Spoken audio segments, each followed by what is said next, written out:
Okay, so there we got your video going. I think excellent. A little bit. Can we hear? Are you there?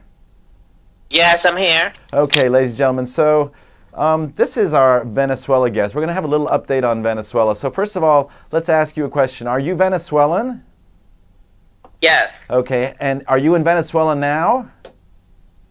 No, I'm not, but I speak very frequently with family and friends that live there. Actually, I just hang out with them to take this call. I was speaking to my aunt who lives there. Okay, that's what I was going to ask you. So you're in frequent contact with people from Venezuela, though, right?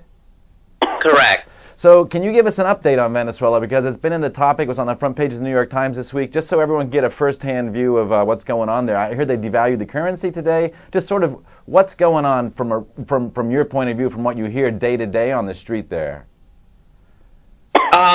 The situation is going from bad to worse in the past 12 months, 13 months. It was really bad back then, and it's getting worse now. They imposed a new currency exchange about 2 weeks ago, and it's trying to control the black market rate, and it's not really working for what I was told today. My aunt was trying to access some dollars through the government new exchange rate, and it was a catastrophe. The system wasn't working. You have to spend hours in a queue trying to get your application, your documentation process.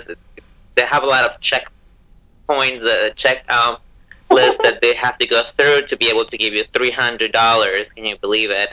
So it seems that it's not working, and a lot of people are getting frustrated, and they just rather go back to the black market, pay a little more, and just don't go through the whole stress and going through the bank trying to get the proper way.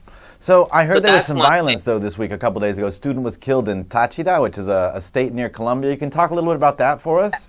A student who was killed yesterday. They've been having a lot of demonstrations. Actually, 2 days ago that happened. He was killed. He apparently the kid was just going back home from school, and he was caught in the middle of this protest that was going on in the city, and he was shot by a police officer, and apparently the police has been taken into custody. But this is not the only kid that has been killed. I mean, the past month or so, it's been 7 students killed in Venezuela. The thing is that they're not in the media. No one is talking about this, but there've been 7 kids that have been killed so far. So let me ask you, what I mean, let's try and paint the picture for the audience. Venezuela is a big oil country, but obviously since the price of oil has gone down, they don't have enough money to make it happen, and so everything is devalued and everything's very expensive for the people who live there, and I understand there's shortages and all that kind of stuff. Is that true? Listen, a year ago, the oil was really high. I mean, this time last year, it was still $100 a barrel, $90 a barrel. So it was not an oil situation.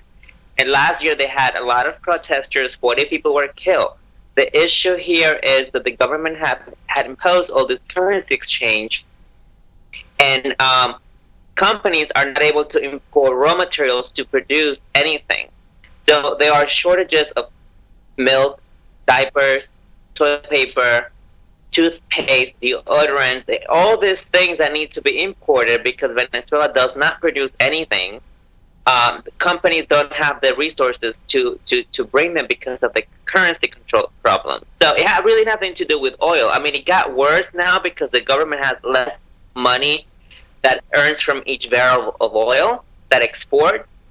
But last year, I'm trying to put into perspective, it was not an oil-related issue, and 40 people were killed in this protest because last year, like I said, oil was really high.